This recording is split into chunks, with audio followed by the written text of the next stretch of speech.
கர்த்தருடைய பரிசுத்த நாமத்திற்கு ஸ்தோத்திரம் உண்டாவதாக. கர்த்தராகிய இயேசு கிறிஸ்துவின் நாமத்தில் உங்களுக்கு கிருபையும் சமாதானமும் உண்டாவதாக.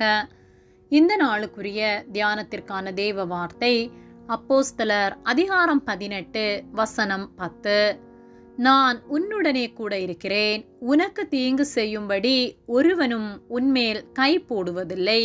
இந்த பட்டணத்தில் எனக்கு அநேக ஜனங்கள் உண்டு என்றார்.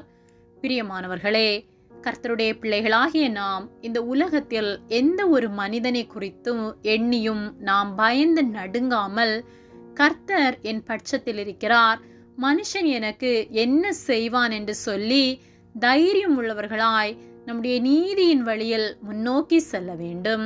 நாம் நீதி செய்யும் போது நம்மை அநீதி உள்ளவர்களாக்கும்படியாக பிசாசு அநேகரை எழுப்பி நம்மை அநீதி செய்ய தூண்டலாம்.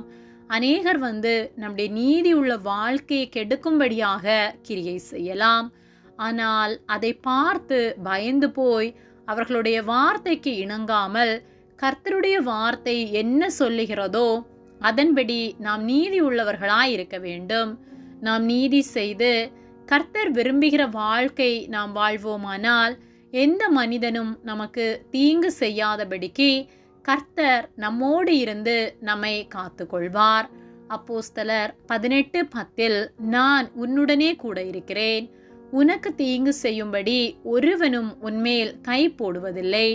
இந்த பட்டணத்தில் எனக்கு அநேக ஜனங்கள் உண்டு என்றார் என்று சொல்லப்பட்டுள்ளது. ஒருவேளை நமக்கு எதிராக மனிதர்கள் எழும்பி நம்மை கெடுக்கும்படியாக, நம்முடைய குடும்பத்தை நிர்மூலமாக்கும்படியாக எழும்புவார்களானால் அவர்கள் நமக்கு தீங்கு செய்யாதபடிக்கு கர்த்தர் நம்மோடு கூட இருந்து நம்மை காத்து நடத்துவார்.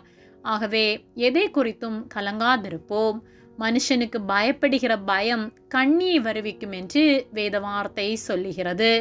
ஆகவே வீணாய் பயந்து நமக்கு நாமே கண்ணியை வருவித்து கொள்ளாதபடிக்கு ஜாக்கிரதையாயிருப்போம். சகரியா 2:8 உங்களை தொடுகிறவன் அவருடைய கண்மணியை தொடுகிறான் என்று சொல்லப்பட்டுள்ளது. ஆகவே நமக்கு தீங்கு செய்யும்படியாக, நம்மை விழப்பண்ணும்படியாக மனிதர்கள் எழும்புவார்களானால் அவர்கள் நம்மை அல்ல கர்த்தரின் கண்மணியை தொடுகிறார்கள். ஆகவே கலங்காதிருப்போம். கர்த்தர் நமக்காக கிரியை செய்வார். நமக்கு விரோதமாக எழும்புகிற எந்த ஆயுதமும் வாய்க்காமலே போகும்படியாக கர்த்தர் நமக்காக கிரியை செய்வார். ஆகவே மனிதர்களை பார்த்து பயந்து நீதியுள்ள வாழ்வை விட்டு அநீதி செய்யாமல் இன்னும் நீதி செய்வோம். கர்த்தர் நமக்காக யுத்தம் செய்வார். ஆமேன். ஜெபம். எங்களை அதிகமாக நேசித்து வழிநடத்தி வருகிற எங்கள் அன்பின் பரிசுத்த பிதாவே, இந்த நாளையும் நாங்கள் காணும்படியாக நீர் எங்களுக்கு ஜீவனை தந்து தயவு பாராட்டி எங்களை பாதுகாத்து பராமரிக்கிற உம்முடைய அன்பிற்காக நாங்கள் உமக்கு நன்றி செலுத்துகின்றோம். நாங்கள் தியானித்த வார்த்தையின்படியே நாங்கள் நீதியுள்ள வாழ்க்கை வாழ்ந்து உமக்கு மட்டும் பயந்து உம்முடைய வார்த்தைக்கு கீழ்ப்படிந்து வாழ நீர் எங்களுக்கு உதவி செய்யும்படியாய் ஜெபிக்கின்றோம். எங்களுக்கு எதிராக தீங்கு செய்யும்படியாக எழும்புகிறவர்களை அவர்களுடைய கிரியைகள் ஒன்றும் எங்களை தொடாதபடிக்கு கர்த்தர் எங்களோடு இருந்து எங்களை காத்து நடத்துவதற்காக நன்றி செலுத்துகின்றோம். உம்முடைய கரம் எங்களோடு கூட இருப்பதற்காக நன்றி செலுத்துகின்றோம். இயேசுவின் நாமத்தில் ஜெபிக்கின்றோம் ஜீவனுள்ள நல்ல பிதாவே. ஆமேன். கர்த்தர் உங்களை ஆசீர்வதிப்பாராக.